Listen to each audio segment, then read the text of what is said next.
For more than 20 years, CTV has captured the moments that matter in our community.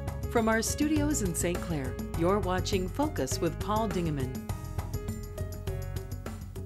Well, as they say, welcome race fans. It's here. It's this week. I can't believe it's already. Did it be the 20th or 24th. 24th. Where did I lose that? Mr. Bob Courier, Paul, Race great Control. to be here again. Mr. Kowalski, Hi. Race Village. Nice to see you, Paul. From the Blue Water Racing Association. Welcome back, gentlemen. It takes a year to put this together. This is the week. It's the week. What's going on? Well, first of all, we think Mother Nature is going to be kind to us with weather. The long-range weather forecast is looking good. Won't be humid, stifling hot, but it'll be a nice Chamber of Commerce weather day or weekend for us this weekend. I want to let Brian talk about the boats that are going to be here in town, but we're really looking forward to a good, healthy boat count, put on a good show for folks this year. And 24 years. 24 years. Where's the time go? I mean, everybody had fun all 24 years. A couple arguments along the way here and there, but that's human nature. Sure. But you still got a core of people that were around 24 years ago that are still interested and still want to see this happen in St. Clair because the river's so beautiful. It is. And the race teams that come to town, Paul, and you've had an opportunity to speak with a lot of them over the years, love the venue, they love the community, they feel welcomed by our residents here in St. Clair, and they've come to refer to us as the Key West of the North. I like it. I like that. I like that. You have a very important job. You are race control. Explain to the two viewers that might not know what race control is. So my role and responsibility on race day, Saturday for testing, and on Sunday is to manage all of the waterside components of the race. Coordinate all of the radio communications, safety, the government agencies that support the event and also are here to help us ensure that there is a safe event. The United States Coast Guard grants us a permit to put this race on, which we apply for in January each year. And it's quite an involved process. And ultimately, the Coast Guard chief out of Port Huron is the patrol commander and the ultimate person responsible for the event, but we work with them. We also work with our Canadian friends, the Ontario Provincial Police, the RCMP, the Mounted Police have a Marine unit, and the Canadian Coast Guard Rescue Unit out of Port Lambton. So coordinate all of that. Along with St. Clair County Sheriff Marine Division? Yes. Can't forget Sheriff Donnellan and his Marine Division and those folks and the divers from the Marine unit, along with a number of other volunteer rescue divers that participate with St. Clair Fire Department and most of the local fire departments up and down the river that have boats. They come in and support this race for our medical rescue boats. How many vessels does it take to patrol the course and have the medical personnel, et cetera, et cetera? You have a lot of volunteers. We do. Well, we have an extremely large group of volunteers. On the water, it takes us 30 volunteer patrol boats. These are private individuals that give up their Saturday and Sunday to help us secure the perimeter of the race course.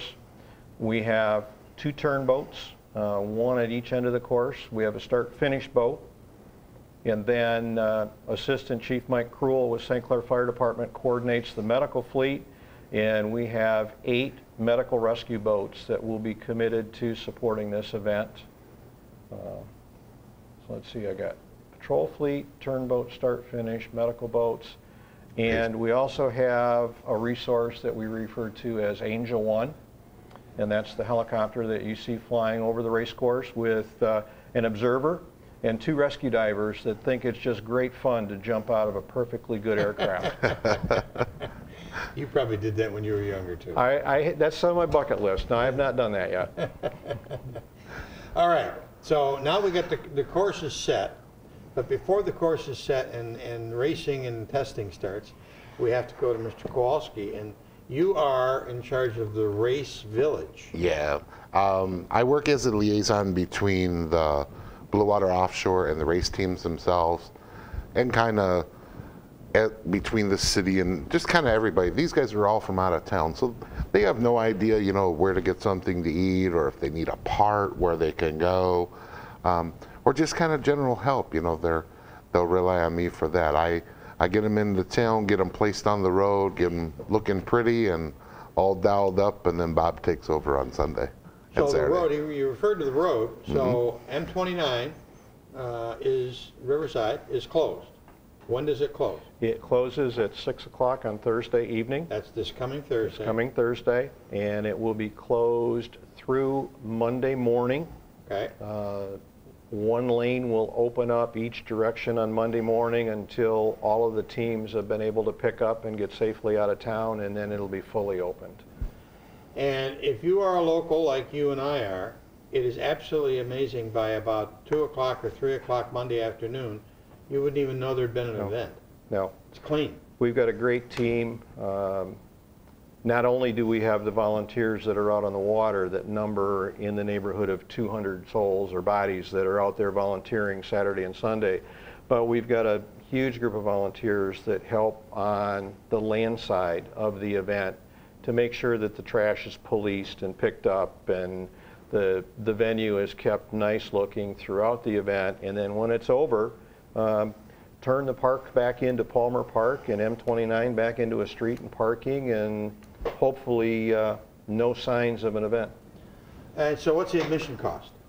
Absolutely nothing. For I 24 years, for 24 years, we have not charged, and it has never been our intention to charge for this event. It's free. Come on down. There are a few things that we ask the folks to come down to the park, though, and that's, you know, we need to be careful. We don't want outside coolers, a lot of outside food, those kinds of things. We have no problem if they grab a sandwich or something from one of the businesses in the mall and take it over to the park with them.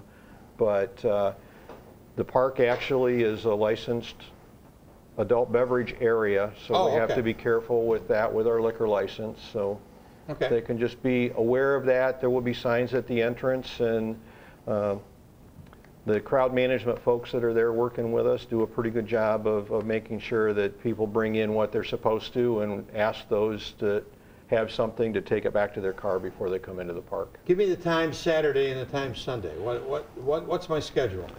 As far as the boats are concerned, on Saturday, actual testing on the course will be from 12:30 until 3:30.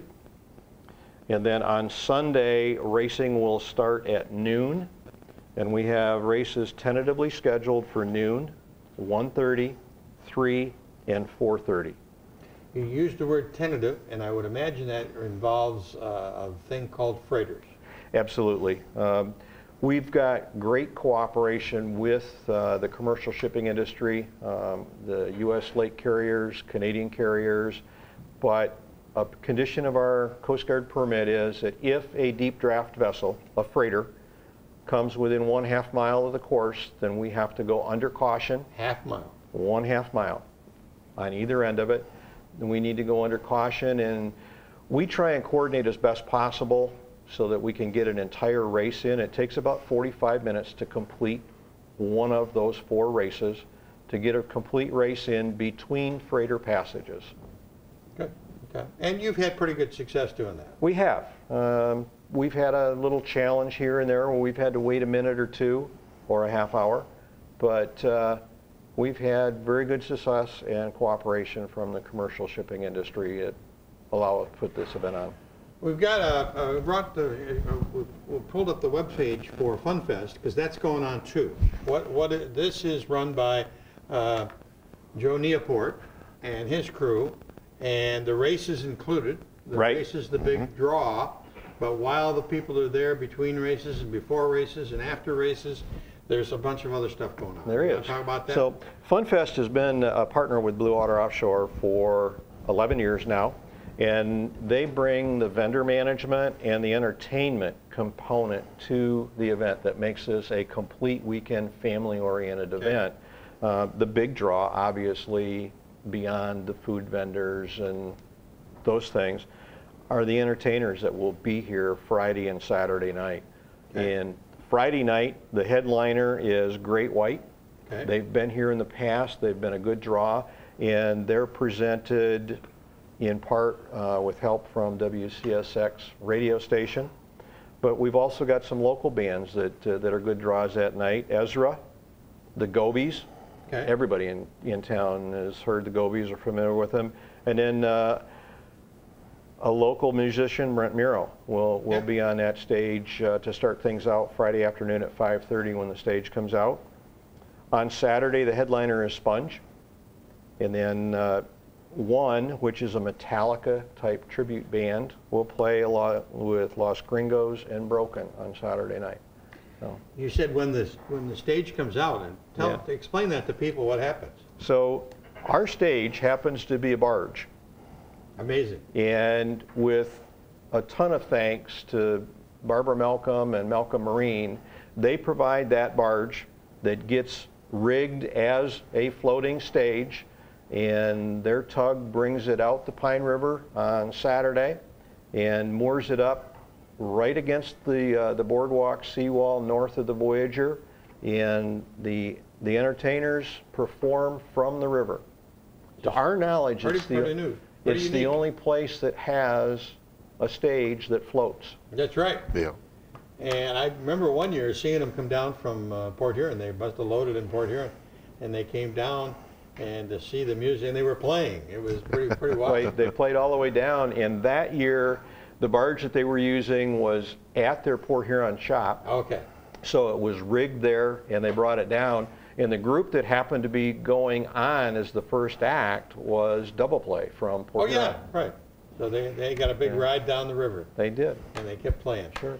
All right, so we've got Friday. Is there anything going on Friday? Friday, Race Village is open. You know, Brian's end of the event. The teams are coming into town.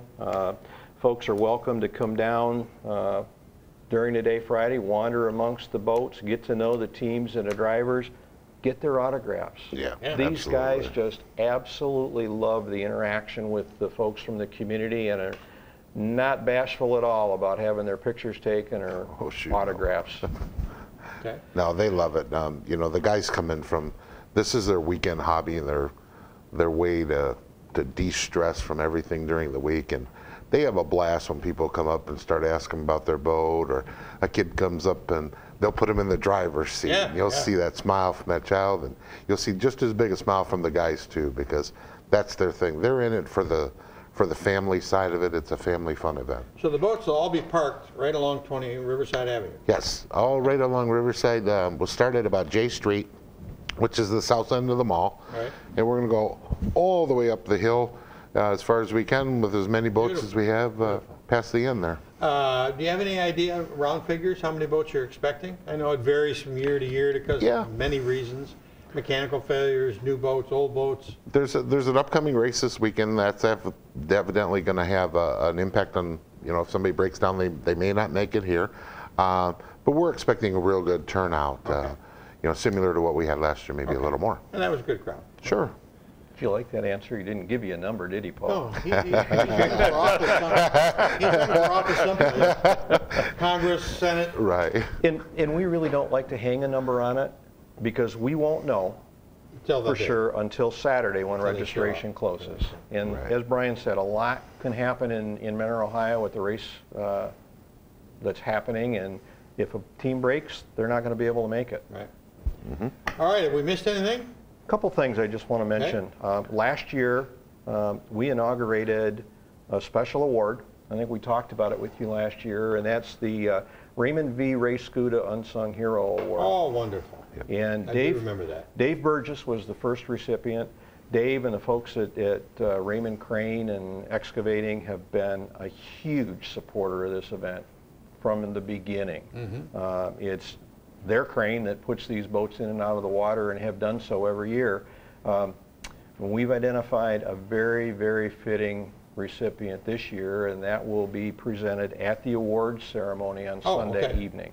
So until then, it's sealed in the envelope and nobody knows. The envelope, please. Yes.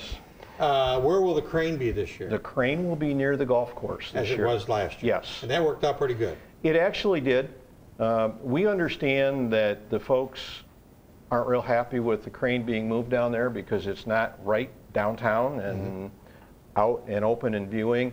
But logistically, the location worked out much better for us for a number of reasons. It did work out better being there last year with the accident that took place. Right. It made it much more efficient to manage everything that was part of that last year. So we're going to take it down there again this year. And we're going to fine tune and tweak a few things, but it will be down there this year as well. That was a very sad tragedy last year. It was. And probably you're going to remember it this year when you start. We will.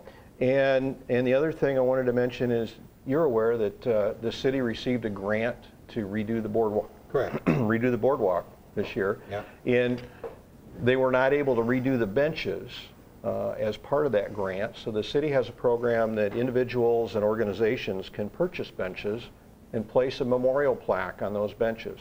So Blue Water Offshore has purchased 3 of those benches. Wonderful. One for Keith Holmes with Cat Can Do, one for Ray Scuda, Right. and one for Tony Pizzo, who was our original medical control director of all of the rescue. Pretty cool stuff. That's wonderful. Yeah. That's really wonderful. I salute you guys for that. Because those were certainly people who were involved and lost, and they did so much for you. They did. They did. It's really great. And those 3 benches are going to be immediately adjacent to the race control area. Oh, good. So, All right, Mr. Courier. Paul, thank you. We'll Always look forward to pleasure. seeing you down Thank at the you, race. Paul. It's nice seeing you. We'll see you down at the raceport. It's coming up, as I said, this coming Friday, Saturday, Sunday. It all starts in downtown St. Clair. Don't miss it. You'll have a lot of fun. Coming up next, we're going to find out about Council on Aging and a ballot proposal that is important to you and to a lot of seniors. We'll do that in just a second.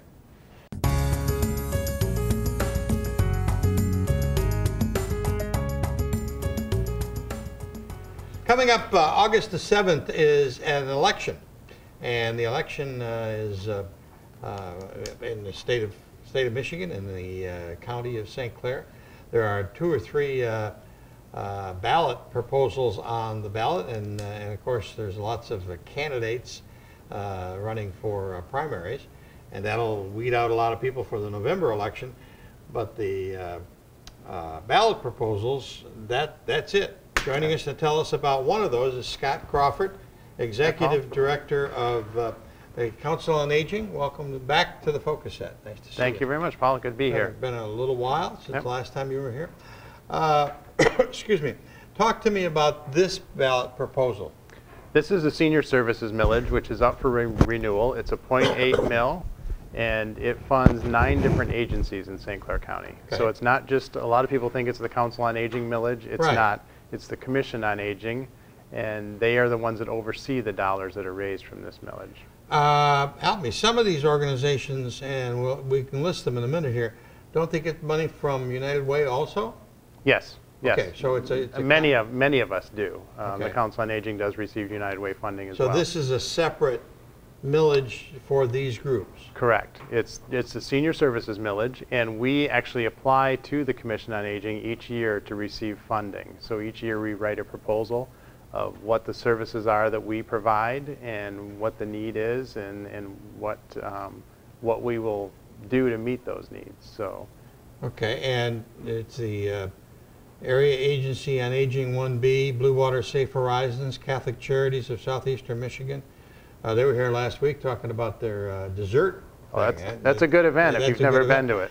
Yourself, Council on Aging, Lakeshore Legal Aid, which helps a lot of people, Blue Water Housing Commission, Public Guardian, I'm not familiar with Public Guardian, Sanborn Gratiot Memorial Home, and Visiting Nurses in Blue Water Hospice, which does some phenomenal work.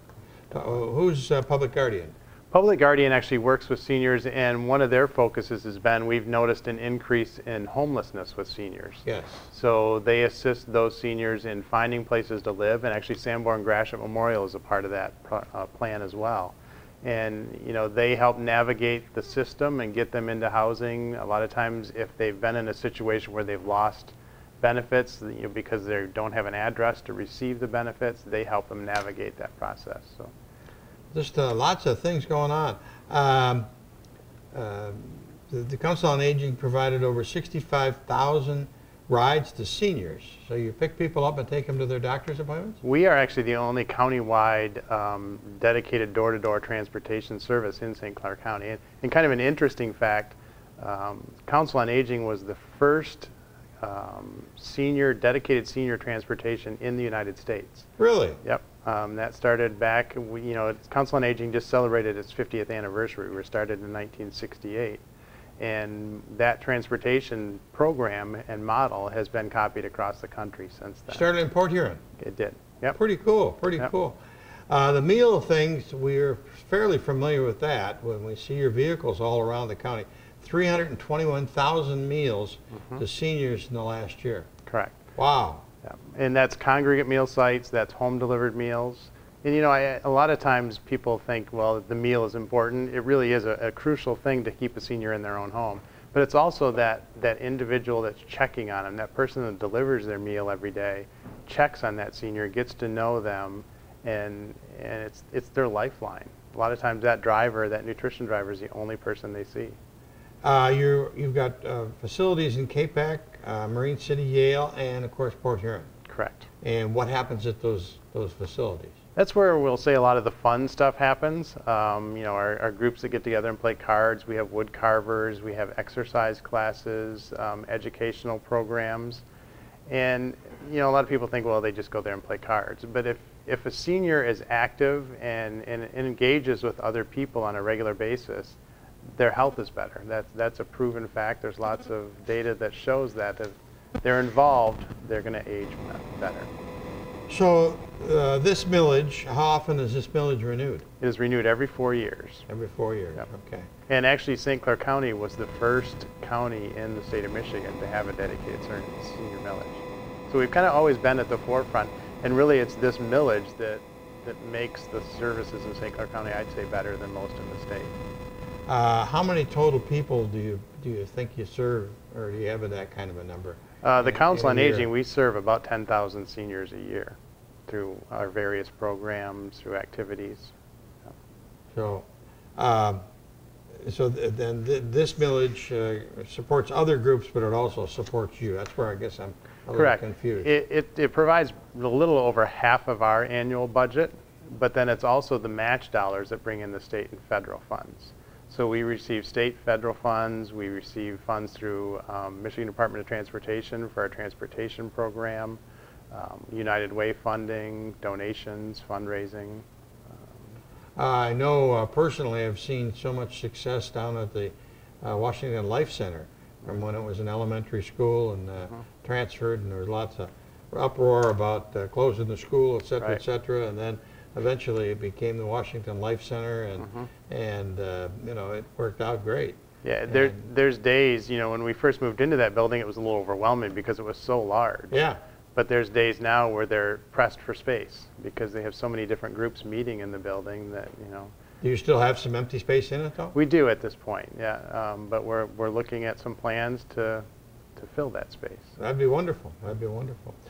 Well, let's talk about the vote. When is the day again? It is August 7th. August 7th, and you go to your normal polling place? Correct. It's just the regular primary election, and that will be one of the issues on the ballot. So on the ballot this year, and I should have brought a sample ballot here with me, on the ballot this year is the governor's race, all of the officers for senators and congressmen and state reps and state senators, and then city local elections. The city of Marine City has a number of people on the ballot for commission.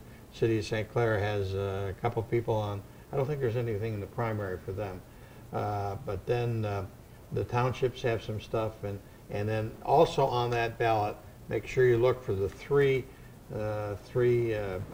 ballot proposals, Correct. one of which is you. Correct, yes. Okay, very good. Scott, very nice to see you. You guys do great work, and Thank we you very thought it much. was important for you to get in here and expand a little bit more about what this election's about. Great. Thank you very much for having me. We'll have you back. That's about it for this edition of the Focus program. Thanks very much for tuning in. Till next time, I'm Paul Dingeman. See you soon.